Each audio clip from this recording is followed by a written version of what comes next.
No a toto mám už pripravený Roquefort, trocha mozzarelly a troška, čo mi zostalo z tohto syríka.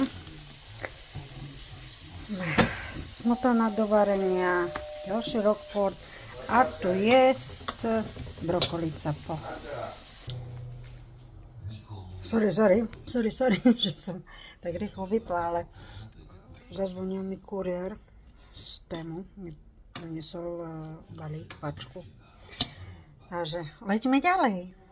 No, tu je tá brokolica.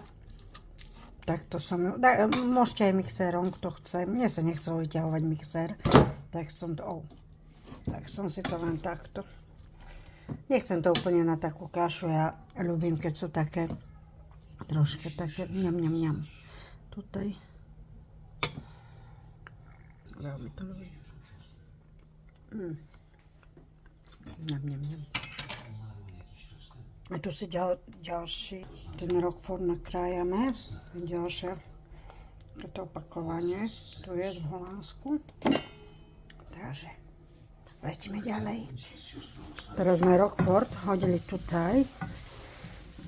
Pridali do mrkvy.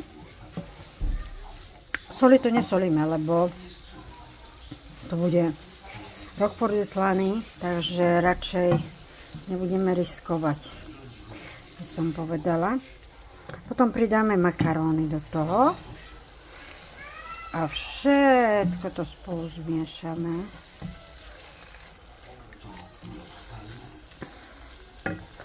A viete mi povedať na Slovensku tie smradlavé syry, ako sa volajú, ja ich ľúbim. U nás to tu je v Holandsku, kde žijem už dlhé roky. Tuto to nemá, nedá sa to kúpiť ani v tureckých obchodoch, proste nikde. Ježiš, ja to strašne ľúbim. Ako sa to volá, môžete mi napísať. Ďakujem. No, pridali sme ďalšie syry do toho, nech sa to všetko pekne spojí. A potom dáme do toho smotanu. Do varenia, čo je určená. A vidíte, jak sa to ťahá. Super to je, čo? Pozrite. Krása. No, dodali sme už smotanu do toho. Makaróny, tiež som už dala do toho. A ešte z makarónov som, pačte, tam zostala voda.